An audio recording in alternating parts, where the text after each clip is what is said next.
विपक्ष का हमेशा एक आरोप रहता है कि देश में कहीं भी दंगे हो रहे हैं उसके पीछे बीजेपी है। जहाँ जहाँ बीजेपी का शासन है वहाँ कोई दंगा नहीं होता। महाराष्ट्र में भी लेकिन दंगा हुआ, वक्त के जो अधिकार थे, क्या लगता है कि वो लोकतंत्र के हिसाब से उचित नहीं थे? न्याय तंत्र के विरुद्ध थे। इतना बड़ा भूमाफिया बोर्ड बना दिया। संसद से पास हुआ, बाकायदा वोटिंग हुई, लेकिन उसके बावजूद भी ये कहना कि ये जबरदस्ती लाया जा रहा है, तो विपक्ष की जो भूमिका इस देश का विपक्ष की भूमिका राष्ट्रघाती है। बांग्लादेश में तख्ता पलट होता है, हिंदुओं के साथ वहाँ पे अत्याचार होते हैं, तब विपक्ष की तरफ से कोई बात नहीं उठाई जाती। विपक्ष तो तब भी मौन था जब कश्मीर में हिंदू पलायन कर रहे थे। मुर्शिदाबाद में जिस तरीके से दंगे हो रहे हैं, क्या लग रहा है किस वजह से हो रहे हैं, क्या मूल वजह क्या है? उत्तर प्रदेश में दिखाया ना कोई दंगा करके। यहाँ जो दंगा करेगा ना, तो योगी जी ने कहा ना कि लातों के भूत बातों से नहीं मानते। अखिलेश यादव हो चाहे राहुल गांधी हो, वो बार बार कहते हैं कि अगर मायावती हमारे साथ आ गई होती तो 2024 के जो चुनाव थे उनके नतीजे और बेहतर हुए। 2019 में आए तो थे, तब कांग्रेस साथ में नहीं आई थी ना।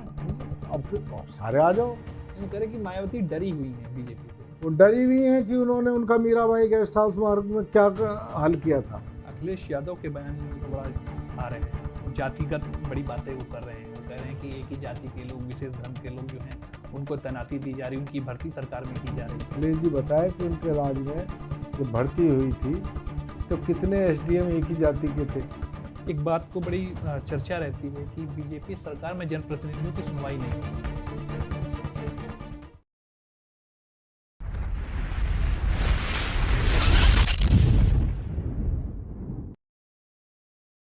विरासत में मिली सत्ता के साथ शीर्ष पर पहुंचना आम बात है, लेकिन जब सत्ता और राजनीति विरासत में ना हो तो ये एक लंबे संघर्ष की कहानी बन जाती है।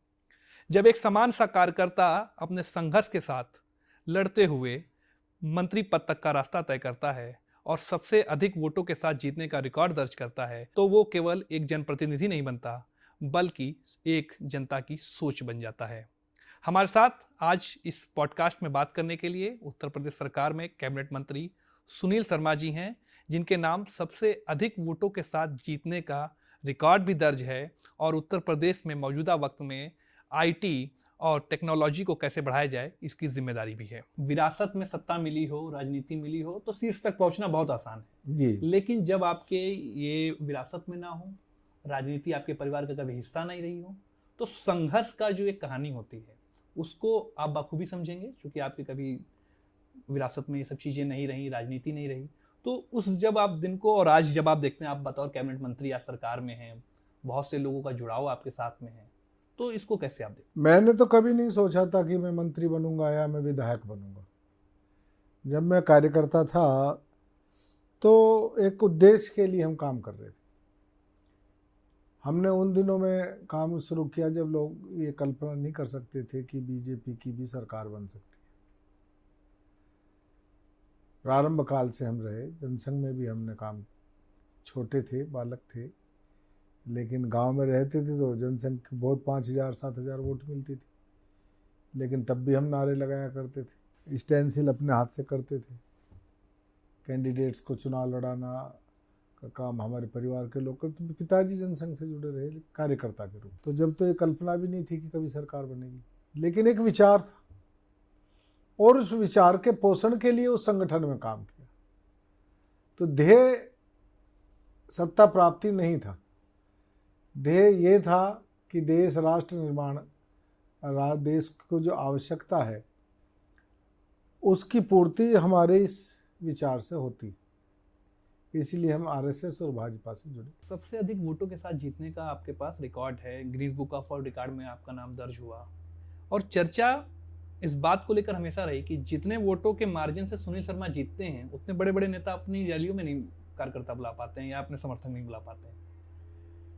मैंने बताया कि मैं लगातार अपने क्षेत्र में, मेरे यहाँ स्लम भी बहुत है और हाई राइज बिल्डिंग भी काफ़ी है। स्लम ज़्यादा है, लेकिन मुझे जितना वोट हाई राइज में मिलता है उतना ही परसेंटेज स्लम में भी मिलता है। उसका महज एक कारण है कि मैं पार्टी का कार्यकर्ता हूँ और कार्यकर्ता भाव हमेशा रहता है। तब निरंतर मैंने लोगों के बीच में रह कर के काम किया। अभी भी मैं यहाँ से अपना एक मंत्री के रूप में जो मेरी जिम्मेदारियाँ हैं उनका निर्वाह करने के बाद में पहले अपने क्षेत्र में ज़रूर जाता हूँ और 2 दिन 3 दिन वहाँ रहूँगा तो मैं अपने कार्यालय पर जैसे सरकारी नौकरी आदमी करता है ऐसे भी बैठ के लोगों की जन समस्या सुनता हूँ। और दूसरा कि मेरा जो क्षेत्र है वहाँ से भारतीय जनता पार्टी इस वक्त बहुत मजबूत गढ़ है। हाँ, तो मैं लड़ूंगा तो मैं भी जीत रहा हूँ, दूसरा लड़ेगा वो भी जीतेगा। नहीं, जब इतना बड़ा जन समर्थन मिलता है, जी, इतना विश्वास जनता का होता है, तो जिम्मेदारी कैसे बढ़ जाती है? देखिएगा जिम्मेदारी तो जब राजनीतिक क्षेत्र में कोई व्यक्ति जनप्रतिनिधि बनता है तो उसकी जिम्मेदारी तो बढ़ती ही है, जिम्मेदारी बहुत होती है। क्योंकि जब इतनी बड़ी संख्या में लोग आपका समर्थन करेंगे तो जाहिर सी बात है उनकी उम्मीदें भी उसी तरीके से अपेक्षाएं भी होती हैं, अपेक्षाएं बढ़ती हैं, उतने लोगों की अपेक्षाएं इच्छाएं होती हैं और उनका ध्यान भी रखना पड़ता है। उसके लिए सबसे आवश्यकता है पेशेंस की।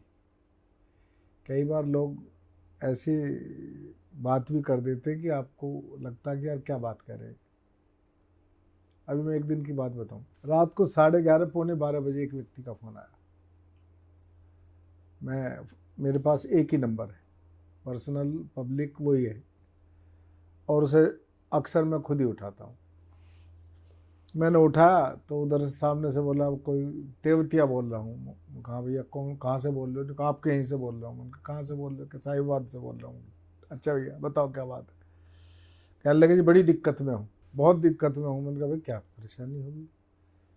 कहने लगे मेरे बच्चे मुझे सहयोग नहीं कर रहे। अब मैं एकदम चुप, मैं कहा भाई क्या कहूँ इसे? मैंने कहा जी इसमें मैं क्या कर सकता हूँ? तो उसने बड़े गुस्से में कहा क्यों नहीं कर सकते? आप विधायक हैं, नहीं कर सकते तो बताइए, फिर मैं योगी जी से बात करता हूँ। मैंने समझा, मैं कहा अभी रात का टाइम हो रहा है, इसने जो है ये नशा कर लिया है और ये बच्चों से लड़कर क्या। मन का अच्छा ऐसा करना, तुम कल कार्यालय आना, बैठ करके देखते हैं, तुम्हारी समस्या का समाधान ढूंढेंगे। तब मैंने, अब स्वाभाविक है कि लगेगा यार रात को 11:30 बजे तुम क्या बात कर रहे हो? आम आदमी का समय तो नहीं, किसी अधिकारी को तो कोई टाइम नहीं मिलता। बिल्कुल 11:30 बजे फ़ोन थोड़ी मिलाएगा, आम आदमी पब्लिक का नहीं मिलाएगा, लेकिन नेता को मिलाएगा। लेकिन जनप्रतिनिधि के लिए वो सुलभ है हर समय। हाँ, तो अब ये पेशेंस रखने की आवश्यकता है। मुझे भी अजीब लगा, मैं कहा यार ये तो कोई बात नहीं हुई। फिर मैंने कहा चलो कोई बात नहीं है, तो भाई जब हम इस लाइन में आए हैं तो ये सब तो हमको देखना ही पड़ेगा। राम मंदिर आंदोलन में भी आपकी सक्रिय भूमिका रही, ढांचे को गिरते हुए भी आपने देखा और भव्य राम मंदिर को बनते हुए भी देखा जी। इस पूरे सिनेरियो की बात करी जाए, कैसे देखते हैं आप? क्या कुछ यादें उस वक्त के साथ? देखिएगा राम मंदिर आंदोलन, हम अपने आप को बहुत सौभाग्यशाली मानते हैं, प्रभु की कृपा है हम पे कि हम इस आंदोलन के शुरुआत के पहले दिन से, जब राम जानकी रथ यात्रा शुरू हुई, शुरुआत इसकी राम जानकी रथ यात्रा से हुई थी, शायद 1986 के आसपास, हम तब से इस आंदोलन से हमारी जुड़ाव रहा। उससे पहले किसी को पता नहीं था कि अयोध्या में, आम आदमी को नहीं जानकारी थी कि अयोध्या में भगवान राम ताले में। तभी सिंधु परिषद ने राम जानकी रथ यात्रा निकाली थी, उसमें बताया गया था सब लोगों को। तब लोगों को लगा कि अच्छा हमारे प्रभु राम के मंदिर में ताला लगाया हुआ है, भगवान अंदर है। तो राम जानकी रथ यात्रा हुई, फिर उसके बाद शिला पूजन हुआ, गांव-गांव शिलाएं गई, 1 रुपया 1 शिला लोगों ने भेंट किया। उसके बाद राम ज्योति आई, राम ज्योति के बाद फिर कार सेवा आई। तो हम सभी में सक्रिय रहे। 1990 की कार सेवा में हम लोगों को गिरफ्तार कर लिया था, तो सहारनपुर जो सेंट्रल जेल है उसमें हमको रखा गया था। और उसके बाद जब मुलायम सिंह की सरकार गिर गई तब हम यहाँ आए थे अयोध्या, तो हमने वो घटनाक्रम देखा था कि इस तरीके से निहत्थे लोगों को मारा गया था। लोग घरों में घुस गए तो पुलिस ने और पुलिस के भेष में कुछ बदमाशों ने घरों में घुस करके लोगों की हत्या की, निहत्थे लोगों की हत्या की। जलियांवाला बाग छोटा घटना हो गई थी उसके सामने, उससे बड़ा कांड था, वो देख करके बहुत पीड़ा होती थी। तो उस घटना से लेकर के हम फिर 6 दिसंबर 1992 में जो कार सेवा हुई, तो मैं उस वक्त युवा मोर्चे का जिला अध्यक्ष था, बजरंग दल से मैं बीजेपी में आया, बीजेपी ने युवा मोर्चे का जिला अध्यक्ष बना दिया। तो गाजियाबाद से सबसे पहला जत्था लेकर के मैं ही आया था और हम यहाँ 2 दिसंबर को पहुँच गए थे। और उस सौभाग्यशाली पल के हम साक्षी भी हैं और उसमें हम सम्मिलित भी हैं। कैसा था उस समय का वो दिन? 6 दिसंबर के दिन की शुरुआत कैसे हुई? जब सुबह थी, वो सुबह कैसी थी? क्या 6 से नहीं, हम अभी से फिर 5 दिसंबर से लीजिएगा। 5 दिसंबर को सभी साधु संतों ने आह्वान किया कि रिहर्सल करेंगे। राम मंदिर के वो विवादित जो ढांचा था उसको गिराने का? नहीं, रिहर्सल करेंगे कार सेवा का। अच्छा। तब तक हम लोगों की जानकारी में ऐसा नहीं था कि कुछ ऐसा घटना हो सकती है। सभी कार सेवक अपने कैंपों से निकल करके पैदल मार्च करते हुए और एक स्थल पर पहुंचे। वहाँ सभी साधु संत लोग मंच पर विराजमान थे। कई लाख कार सेवक अयोध्या में थे। मैंने एक बस पे चढ़ कर के देखना चाहा कि कितने लोग हैं, तो जिस दिशा में भी जहाँ तक भी दृष्टि जाती थी वहीं तक कार सेवक थे। बिल्कुल अयोध्या भर गया था, ठस था। कुंभ के जैसा नजारा को दिख हाँ, रहा था? लगभग। अब जब हम वहाँ पहुँचे तो सभी साधु संतों ने कहा कि भाई उम्मीद ये थी कि जो विवादित स्थल से अलग, जहाँ राम चबूतरा बना हुआ था, कि उस पर कार सेवा करने की अनुमति मिल जाएगी, क्योंकि वो डिस्प्यूटेड नहीं है, जिस पर विवाद है उसको कोर्ट नहीं देगी। लेकिन कोर्ट ने उस पर भी काम करने की अनुमति नहीं, कार सेवा करने की अनुमति नहीं दी। अगर उस वक्त कार सेवा करने की वहाँ अनुमति दे दी होती तो हो सकता था वह विवादित ढांचा ना टूटता। लेकिन जब माननीय न्यायालय ने अनुमति नहीं दी तो कार सेवकों में एकदम रोष उत्पन्न हुआ कि भाई जो निर्विवाद जमीन है इसके आसपास की, वहाँ अनुमति क्यों नहीं। लेकिन विश्व हिंदू परिषद के हमारे आदरणीय स्वर्गीय श्री अशोक सिंघल जी थे, आदरणीय महंत अवैधनाथ जी थे, महंत वीतराग संत वामदेव जी महाराज थे, आचार्य धर्मेंद्र थे, अपने कैलाश आश्रम के विद्यानंद गिरी जी महाराज थे, रामचंद्र परमहंस थे, महंत अपने जो अब अध्यक्ष हैं मनीराम छावनी वाले माननीय हमारे संत नृत्य गोपाल दास जी महाराज, ये सब महान विभूतियाँ मंच पर थीं। और सबने कहा कि भाई चूंकि न्यायालय से अनुमति नहीं मिली है, इसलिए अब हम प्रतीकात्मक कार सेवा करेंगे और सब लोग अब अपने कैंप में रहेंगे, और जब जिसकी जो की घोषणा होगी तब वो लोग आएंगे। कल महिलाएं और साधु संत आकर के सरयू से एक एक मुट्ठी रेत लेकर के आएंगे और राम चबूतरे पर रेत छोड़ करके एक प्रतीकात्मक कार सेवा करके और वापस जाना। ये घोषणा सभी ने की थी। लेकिन युवा जो था, हिंदू युवा, उसके अंदर लावा फट रहा था गुस्से का कि हमारे साथ कब तक हमारी भावनाओं से खिलवाड़ हो, कब तक प्रतीक्षा करेंगे। हमारे माथे पे कलंक खड़ा है, इस पे लिखा है, मीर बाकी का पत्थर लगा था, उस पर लिखा है कि फरिश्तों के उतरने का स्थान है। वो गुस्सा 6 दिसंबर की सुबह फूट गया। तमाम नौजवान, ना उनके पास कोई हथियार था, ना औजार था, ना लोग कहते डायनेमाइट लगा, कुछ ही नहीं था। मैं उसका चश्मदीद हूँ। सुबह से लेकर के रात तक, और पूरी रात हम लोग वहाँ सड़क पर बैठे रहे थे। किसी के पास कोई नहीं था। जो मुलायम सिंह यादव ने बैरिकेडिंग्स कराई थी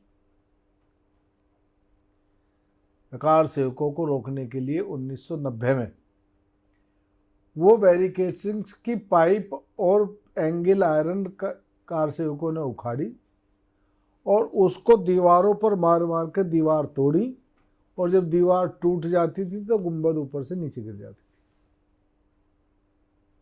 इस प्रकार सुबह से लेकर के शाम तक वो ढांचा कार सेवकों ने तोड़ा। बहुत ज़्यादा गुस्सा उस वक्त हिंदू नौजवानों में था। अशोक सिंघल जी ने भी, सब लोगों ने, कोई योजना नहीं थी, कोई साजिश नहीं थी, पहले से कोई प्लानिंग नहीं थी इस तरह कोई प्लानिंग नहीं थी। स्वयं अडवाणी जी, जोशी जी मंच पर मौजूद थे, वो एफिडेविट दे करके आए थे सुप्रीम कोर्ट में, तो ये संभव नहीं था।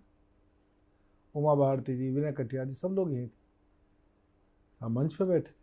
लेकिन जब ज्वार आता है ना, जब सुनामी आती है, तो वो किसी को रोक के रुकती नहीं। वो हिंदू युवाओं में के हृदय के में लावा फूट गया, सुनामी की तरह से आया और वो उसको ध्वस्त कर दिया। शाम तक हुआ, फिर रात्रि में ही उसको समतलीकरण करके वहाँ भगवान रामलला तो पहले से विराजमान थे, उनको लोगों ने बाहर निकाल लिया था, फिर उसी स्थान पर स्थापित किया। ये घटना का हम चश्मदीद है। उस दिन ऐसा लगा कि गरीब की झोंपड़ी में भी एक छोटा बच्चे को मैंने देखा कि इतनी सी फूलझड़ी लेकर के फूलझड़ी छुटा रहा। मैंने कहा ये असली दिवाली हो रही है। आज अयोध्या वासियों की असली दिवाली है कि 400 साल से भी अधिक पुराना कलंक उनके माथे पर जो लगा था, वो आज राम जी की कृपा से मिट गया। लंबे समय तक राम मंदिर को लेकर राजनीति होती रही, विपक्ष इसको मुद्दा बनाता रहा। 22 जनवरी 2024 को विधिवत भव्य कार्यक्रम के साथ में भगवान राम की पुनः जो है प्राण प्रतिष्ठा कार्यक्रम हुआ। लेकिन बीजेपी जब 2024 का चुनाव हुआ तो वहां पर वो सीट हारती है और विपक्ष इसको बड़ा मुद्दा बनाता है कि राम के नाम पर ये लोग सियासत करते थे, लेकिन उसके बावजूद भी जो नतीजे आए वो उनके साथ में नहीं। पहले तो बीजेपी ने कभी राम के नाम पर राजनीति नहीं करी, ये विपक्ष का निराधार आरोप है। राम हमारी आस्था का केंद्र है। हम जब 2 थे पूरे देश में, तब भी हमारी आस्था राम में थी, और तभी हमने ये तय किया था कि हम पालमपुर अधिवेशन में कि राम मंदिर बनना चाहिए। लेकिन हमने कभी उसको अपने चुनावी एजेंडे का पार्ट नहीं बनाया। भारतीय जनता पार्टी के चुनावी घोषणा पत्र में का हिस्सा कभी राम जन्मभूमि नहीं रहा, क्योंकि राम जन्मभूमि का निर्माण साधु संतों के देखरेख में विश्व हिंदू परिषद के द्वारा वह आंदोलन चलाया जा रहा था। भारतीय जनता पार्टी एक सहयोगी की भूमिका में थी, लेकिन आंदोलन के सूत्रधार, आंदोलन का निर्णय करने वाले विश्व हिंदू परिषद और साधु संत और मार्गदर्शक मंडल था पहले दिन से।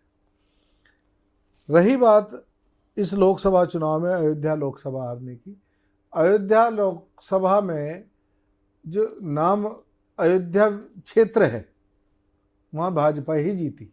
अयोध्या विधानसभा की हाँ, अयोध्या विधानसभा में बीजेपी जीती। माता सीता भी भ्रम खा गई थी, रावण ने छल लिया था, ब्राह्मण का वेश धारण करके आ गया, भिक्षा मांगने लगा। ऐसा धोखा ही देश की जनता के साथ इंडी गठबंधन के लोगों ने किया। झूठ बोल दिया कि भारतीय जनता पार्टी आएगी तो संविधान में से आरक्षण खत्म कर देगी। संविधान को खतरा है, संविधान को खतरा है। एक लाल किताब झूठा लेकर के उस पर सब भारत का संविधान लिख दिया। भारत का संविधान इतना बड़ा मेरे पास रखा, मूल प्रति में लिखा। लेकिन क्या वजह रही कि विपक्ष अपने इस नैरेटिव को सेट करने में कामयाब रहा, जबकि बीजेपी? मैंने बताया ना, किसी खंडी के पासों में युधिष्ठिर भी फंस गया था, रावण के जाल में माता सीता भी फंस गई थी। ऐसा तो आदिकाल से होता आया। तो ये जो देश की भोली जनता है, ये भी माता सीता के समान पवित्र है, लेकिन मायावी के जाल में फंस गई। उन्हें पता नहीं था कि ये इंडी गठबंधन पूरा मायावी जाल रहा है। हाँ, मायावी जाल था जिसे उन्होंने छल किया, और उसका जवाब मिल्कीपुर में दे दिया ना। अपनी विधानसभा वो हार गए, नहीं हार गए, कुदरती हार गए। उपचुनाव में जनता ने जवाब दिया कि हमारे साथ जो धोखा करा उसका जवाब ये है तुम्हारे लिए। भाजपा 7 सीट जीती है। वक्त संशोधन कानून आया, इसको लेकर बड़ी इस समय चर्चा है। विपक्ष लगातार इसको लेकर विरोध कर रहा, सुप्रीम कोर्ट तक में मामला पहुंचा है। कैसे देखते हैं आप? देखिएगा, मामला सर्वोच्च न्यायालय में, इस पे सर्वोच्च न्यायालय नहीं, अभी जिस तरीके से कानून पास हुआ, संसद से पास हुआ, बाकायदा वोटिंग हुई, लेकिन उसके बावजूद भी ये कहना कि ये जबरदस्ती लाया जा रहा है, देखिएगा, तो विपक्ष की जो भूमिका इस देश का विपक्ष की भूमिका राष्ट्रघाती है। नेता प्रतिपक्ष अमेरिका में जाकर के भारत को अपमानित करने का काम कर रहे हैं। वे चुनाव आयोग पर आरोप लगा रहे हैं, वह देश को की छवि जो जिन जिन चीज़ों से खराब हो सकती है वो काम कर रहे हैं। ये उनका चरित्र है। हमारा चरित्र ये था कि जब अटल बिहारी वाजपेयी जी नेता प्रतिपक्ष थे तो जिनेवा सम्मेलन में भारत सरकार का और भारत देश का पक्ष रखने के लिए भारत सरकार का कोई मंत्री नहीं गया था, क्योंकि इस लायक उनके पास कोई मंत्री था ही नहीं। नरसिम्हा राव विद्वान व्यक्ति थे, वो जानते थे कि मेरी सरकार में कोई ऐसा विद्वान नहीं है जो भारत का पक्ष ठीक से रख सके। विदेश मंत्री नहीं गए, गृह मंत्री नहीं गए, को गए कौन? इस देश की का वीर सपूत स्वर्गीय श्री अटल बिहारी वाजपेयी नेता प्रतिपक्ष, और उन्होंने वहाँ जा कर के हिंदुस्तान का पक्ष रखा। उन्होंने वहाँ जा कर के ये नहीं कहा कि यहाँ कांग्रेस की सरकार है। नहीं, तो ये इनका खराब चरित्र है। ये देश को बदनाम करने की बात करते हैं। वक्फ बिल बिल्कुल लोकतांत्रिक तरीके से संसदीय मर्यादाओं में, संसदीय परंपरा के अनुसार संसद में पास किया गया है। अभी तक जिस तरीके से काम होता रहा वक्फ को लेकर या वक्फ के जो अधिकार थे, क्या लगता है कि वो लोकतंत्र के हिसाब से उचित नहीं थे? देखिएगा, बिल्कुल नहीं थे। किसी भी तंत्र के, न्याय तंत्र के विरुद्ध थे, न्याय तंत्र के विरुद्ध थे। इतना बड़ा कांग्रेस सरकार ने, यूपीए गठबंधन ने इस देश के नागरिकों के साथ धोखा किया कि उसे भूमाफिया बोर्ड बना दिया, जिसके पास 2013 में 18 लाख एकड़ जमीन थी, आज 2025 में 39 लाख एकड़ जमीन किसने वक्फ कर दी भाई? और उसका ये भी नहीं बताएंगे कागज कि एक फला व्यक्ति ने वक्फ किया। 21 लाख एकड़ भूमि कहाँ से आ गई भाई? और अगर सरकार ये कह रही है भाई चलो आगे तो बताओ किसने दी है, तो हम बताएंगे नहीं, कह दी हमारी है। और उसमें ऐसा नहीं कोई धार्मिक मामला नहीं है, उसमें सबसे ज़्यादा मुसलमान, गरीब मुसलमान को सताया गया, उनकी ज़मीनें हड़पी गई हैं, पसमानदा मुसलमानों की ज़मीन हड़पी गई हैं। और वक्फ बोर्ड आप देखिएगा, एक तरफ तो आप यूपीए सरकार ने क्या बनाया, पूजा स्थल विधेयक, कि 1947 की जो स्थिति है वही बरकरार रहेगी, तुम न्यायालय में भी नहीं जा सकते। वर्शिप एक्ट हिंदुओं को वर्जित कर दिया गया कि तुम न्यायालय में भी नहीं जा सकते। ये एक्ट बना दिया है, इसके अनुसार 1947 में जहां जैसी स्थिति थी वैसी रहेगी। भाई न्यायपालिका में जाने से किसी को नहीं रोका जाना चाहिए, लेकिन उन्होंने न्यायालय में जाने से रोका। दूसरी तरफ वक्फ कानून बनाया कि वक्फ जिस संपत्ति को कह देगा मेरी है, तो वक्फ को साबित नहीं करना ये मेरी है। जो उसका हकदार है, जो मालिक है, जो स्वामी है, वो सिद्ध करेगा। कहाँ करेगा? कोर्ट में नहीं जा सकता, वक्फ ट्रिब्यूनल में जाके, वक्फ ट्रिब्यूनल में जाएगा जो उन्हीं का है। मतलब हमारी हड़प ली तो हम न्यायालय में नहीं जा सकते, और हमारी कोई हड़प रहा है तो हम न्यायालय में नहीं जा सकते। ये कौन सा न्याय है? बिल्कुल न्याय विरुद्ध, नीति विरुद्ध वक्फ कानून था। उसमें भारत सरकार ने जो संशोधन किया है वो देश की जनता के हित में किया है, हर वर्ग, हर धर्म के लोगों के हित में किया। वक्फ कानून क्या अभी तक ऐसा लग रहा है कि मुसलमानों के लिए कुछ कर पा रहा था? क्योंकि मुसलमानों की रहनुमाई की बात हमेशा आप मुसलमानों से पूछिएगा कि वक्फ वालों ने कितनी स्कूल बनवाए, कितनी सराय बनाई, कौन सा उन्होंने धर्मार्थ कार्य किया जो उसे उन्हें करना चाहिए था वक्फ के कायदे और व्यवस्थाओं के अनुरूप? एक बता दो। होटल बनवा दिए, जमीनें बेच दी, अपने परिवारों के लिए नाम बेच दी, लीज दे दी, आज उनमें 5 स्टार होटल चल रहे हैं। ये वक्फ इसलिए होता है क्या? ये दुनिया को, आम आदमी को, मुसलमानों को भड़काने का जो काम कर रहे हैं, ये वो लोग कर रहे हैं जिनके कुछ जो वक्फ के नाम पे भूमाफिया हैं, और जिनको लग रहा है कि उनके नियंत्रण अब ढीला पड़ जाएगा, वो इस तरह के लोगों को बरगलाने का काम करें। मुर्शिदाबाद में जिस तरीके से दंगे हो रहे हैं, क्या लग रहा है किस वजह से हो रहे हैं? क्या मूल वजह क्या है? वहाँ की मुख्यमंत्री और वहाँ की सरकार की नीतियों के कारण और नियत के कारण, खराब नियत के कारण वो दंगे हो रहे हैं। ये राज्य सरकार की जिम्मेवारी है प्रत्येक नागरिक को संरक्षण देना। राज्य तो और भी हैं भारत में, कुछ राज्यों में प्रदर्शन भी हो रहे हैं, लेकिन और तो कहीं दंगा नहीं हो रहा। नहीं, विपक्ष का उत्तर प्रदेश में दिखाया ना कोई दंगा करके, जो मुर्शिदाबाद में, उत्तर प्रदेश, भाई यहाँ यहाँ क्या लोग विरोध नहीं कर रहे? प्रोटेस्ट करने का तरीका है, आप अपना विरोध करिएगा, लोकतंत्र में विरोध करने का अधिकार मिला है, लेकिन विरोध के नाम पर आप किसी का घर नहीं जला सकते, किसी सरकारी या गैर सरकारी संपत्ति को क्षति नहीं पहुंचा सकते। हमारे माननीय मुख्यमंत्री श्री योगी आदित्यनाथ जी ने स्पष्ट पहले दिन कह दिया कि अगर कोई सरकारी संपत्ति को क्षति पहुंचाएगा तो उससे वसूली जाएगी। यहाँ ये जो तुष्टीकरण की राजनीति है, उसके कारण मुर्शिदाबाद में दंगे हो रहे हैं और इसका कहीं ना कहीं राजनीतिक फायदा लेने का प्रयास है। वही अब रोहिंग्या और बांग्लादेशी इस देश के नागरिकों के घर जला रहे हैं। ये ममता बनर्जी की शय नहीं है, तो ऐसा क्या संभव है? बांग्लादेश में तख्ता पलट होता है, हिंदुओं के साथ वहां पे अत्याचार होते हैं, तब विपक्ष की तरफ से कोई बात नहीं उठाई जाती है। वक्फ कानून को लेकर सरकार आती है, तब बड़ी तेजी से आवाजें उठाई जाती हैं। विपक्ष तो तब भी मौन था जब कश्मीर में हिंदू पलायन कर रहे थे, जब कश्मीर से हिंदुओं को मार करके भगाया गया और पूरी घाटी हिंदुओं से खाली कर दी गई, तो कोई भी जो आज विपक्ष में बैठे हैं इनमें से कोई बोला था क्या? ये सब के सब तुष्टीकरण की राजनीति करते हैं और उसमें स्वार्थ में अंधे हो चुके। विपक्ष का हमेशा एक आरोप रहता है कि देश में कहीं भी दंगे हो रहे हैं उसके पीछे बीजेपी है, वो बीजेपी इन दंगों का पॉलिटिकल फायदा लेना चाहती है। जहाँ जहाँ बीजेपी का शासन है वहाँ कोई दंगा नहीं होता। महाराष्ट्र में भी लेकिन दंगा हुआ, उसकी बड़ी चर्चा हुई। छोटी मोटी देखिएगा, कोई घटना घट जाए, अचानक घटना कहीं भी घट सकती है, लेकिन दंगाइयों को बख्शा नहीं जाता। महाराष्ट्र में दंगाई एक भी बख्शा नहीं जाएगा, ढूंढ करके इलाज किया जाएगा। भाजपा शासित राज्यों में दंगाइयों की जाति धर्म नहीं देखा जाता, वो किसी जाति किसी धर्म का हो, दंगाई दंगाई है और जो दंगा करेगा उसको दंडित होना पड़ेगा। ये भाजपा की स्पष्ट नीति। लेकिन विपक्ष कह रहा है कि देश में कहीं भी धार्मिक आधार पर अगर दंगा हो रहा है तो उसके पीछे बीजेपी है और इसका वो सीधे तौर पर चुनावी फायदा लेना चाहती है।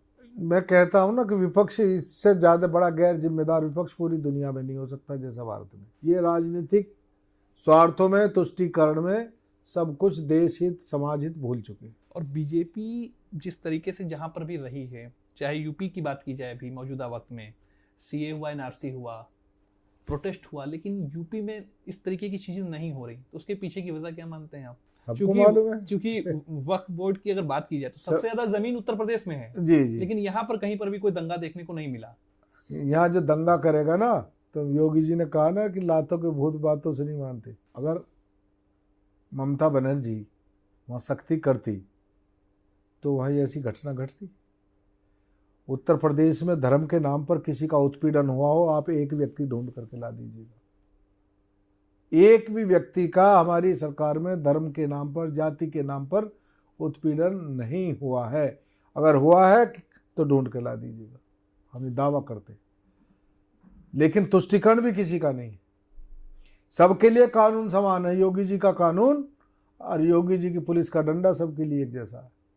जो दंगा करेगा, दंगाइयों की कमर तोड़ने का काम हमारे पुलिस बल करेंगे। अखिलेश यादव के बयान इन दिनों बड़ा आ रहे हैं, जातिगत बड़ी बातें वो कर रहे हैं। वो कह रहे हैं कि एक ही जाति के लोग, विशेष धर्म के लोग जो हैं उनको तैनाती दी जा रही, उनकी भर्ती सरकार में की जा रही है। अरे रे रे, अरे रे, वो हमारे देहात में कहावत है कि छाछ बोले सो बोले, छलनी भी बोले जिसमें 70 छेद है। अखिलेश जी बताए कि उनके राज में जब भर्ती हुई थी तो कितने एसडीएम एक ही जाति के थे, एक ही जाति के कितने एसडीएम बने थे, और शेष जातियों के कितने थे जरा बता दें। वो कह रहे हैं, उन्हें तो कहने का अधिकार ही नहीं। और ये बात बिल्कुल उनकी निराधार है। मैंने कहा ना कि जाति धर्म के आधार पर कोई भेदभाव हमारे माननीय योगी जी की सरकार में किसी के साथ नहीं है। और जिस तरीके से अखिलेश यादव के इन दिनों स्टेटमेंट आए हैं, चाहे वो वक्फ कानून को लेकर हो, उसको कैसे आप देखते हैं, या अभी कुंभ का आयोजन हो रहा था उसको लेकर हो, इन सब चीज़ों को कैसे देखते हैं? इसके पीछे की मूल वजह क्या मानते हैं कि एक पीडीए को वो नारा देते हैं, लेकिन जब खुद की बारी आती है, परिवार डेवलपमेंट अथॉरिटी है वो पीडीए, उनका मतलब जो है परिवार डेवलपमेंट अथॉरिटी, परिवार से आगे बढ़ ही नहीं सकते। अमित शाह जी ने कहा ना कि तुम्हारा राष्ट्रीय अध्यक्ष 5 लोगों को बैठ कर तय करना, हमारा 14 करोड़ लोगों को करना। तो अखिलेश जी हमेशा अच्छे काम का विरोध करते हैं। जब वैक्सीन आई तो कहने लगे बीजेपी की वैक्सीन, फिर लगवा ली चुपके से। कुंभ आया तो कुंभ की आलोचना करते रहे, फिर चुपके से नहाने चले गए ना। देखी ना व्यवस्थाएं। जहां 66 करोड़ 30 लाख से अधिक लोग एक छोटे से शहर में स्नान करके चले जाएं, कोई खोया नहीं, कोई गुम नहीं हुआ, कोई बीमार नहीं हुआ, किसी को चोट नहीं लगी, बिल्कुल शांतिपूर्वक किया। एक घटना लोगों ने साजिशन कराई, उसका पर्दाफाश हो जाएगा। इतना बड़ा आयोजन, कोई गंदगी नहीं, कोई बीमारी नहीं, कोई वहां इस प्रकार का संक्रमण नहीं। इतनी बड़ी उपलब्धि की पूरी दुनिया देख रही है, पूरी दुनिया से लोग आ रहे हैं, दूसरे देशों के राजा आ रहे हैं, राजकुमार आ रहे हैं, वहाँ के सियासत के करने वाले बड़े बड़े सियासतदान आ रहे हैं। और अखिलेश यादव जी आलोचना कर रहे हैं, उन्हें प्रशंसा करनी चाहिए। हमारे प्रदेश के गौरव के लिए बात है, हमारे प्रदेश में इतना बड़ा आयोजन हुआ यार, सफलतापूर्वक हुआ, जो विश्व के रिकॉर्ड पर काम किया लिखा जाएगा। एक बात को बड़ी चर्चा रहती है कि बीजेपी सरकार में जनप्रतिनिधियों की सुनवाई नहीं होती, और कई इस तरीके की तस्वीरें भी उस तरीके की आई हैं जहाँ पर देखने को मिलता है। ऐसा तो नहीं, कोई चर्चा नहीं। कई बार होता है इन बातों को नहीं, कहा जाता है। कहाँ होता है? हम तो जनप्रतिनिधि हैं, मंत्री तो अब बने, उससे पहले विधायक थे। ऐसा कभी नहीं हुआ कि हमारी सही बात ना सुनी गई हो। अगर सही काम, इतने सुलभ मुख्यमंत्री हैं। मैंने मायावती जी को भी देखा, मैंने अखिलेश यादव जी को भी देखा, और अब योगी जी को देख रहे। उनकी पार्टी के, दूसरी पार्टी के विधायकों को तो छोड़ दीजिएगा, उनकी पार्टी के विधायक अपने मुख्यमंत्री से नहीं मिल सकते थे। और हमारे मुख्यमंत्री साहब को जब मिलना हो, आज आप समय लिखवाएंगे, कल समय मिल जाएगा। किसी दल का विधायक मिलना चाहे वो मिल जाएगा, भाजपा की तो बात छोड़ दो। कोई जनप्रतिनिधि, दूसरा सामाजिक कार्यकर्ता अगर मुख्यमंत्री योगी आदित्यनाथ जी से मिलना चाहता है तो जाकर के आराम से मिल सकता, किसी को कोई दिक्कत नहीं। ऐसी सर्व सुलभ सरकार कहाँ आज तक कोई दे पाया। 2027 के लिहाज से बात करें, माहौल कहीं ना कहीं धीरे धीरे बनना शुरू हुआ है। इंडिया गठबंधन को लेकर बात करें, अखिलेश यादव हो चाहे राहुल गांधी हो, वो बार बार कहते हैं कि अगर मायावती हमारे साथ आ गई होती तो 2024 के जो चुनाव थे उनके नतीजे और बेहतर हुए होते। 2019 में आए तो थे, नहीं तब कांग्रेस साथ में नहीं आई थी ना। अब सारे आ जाओ। वो कह रहे कि मायावती डरी हुई हैं बीजेपी से, बीजेपी से नहीं डरी हुई हैं, वो डरी हुई हैं कि उन्होंने उनका मीराबाई गेस्ट हाउस मार्ग में क्या हल किया था। उन्हें गेस्ट हाउस कांड याद है।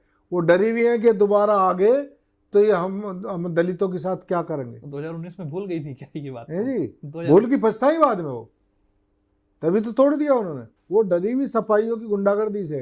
27 में क्या समीकरण बनते विपक्ष का आप देख रहे हैं? इंडिया गठबंधन ये रहेगा? इंडी गठबंधन नाम के काहे का गठबंधन है?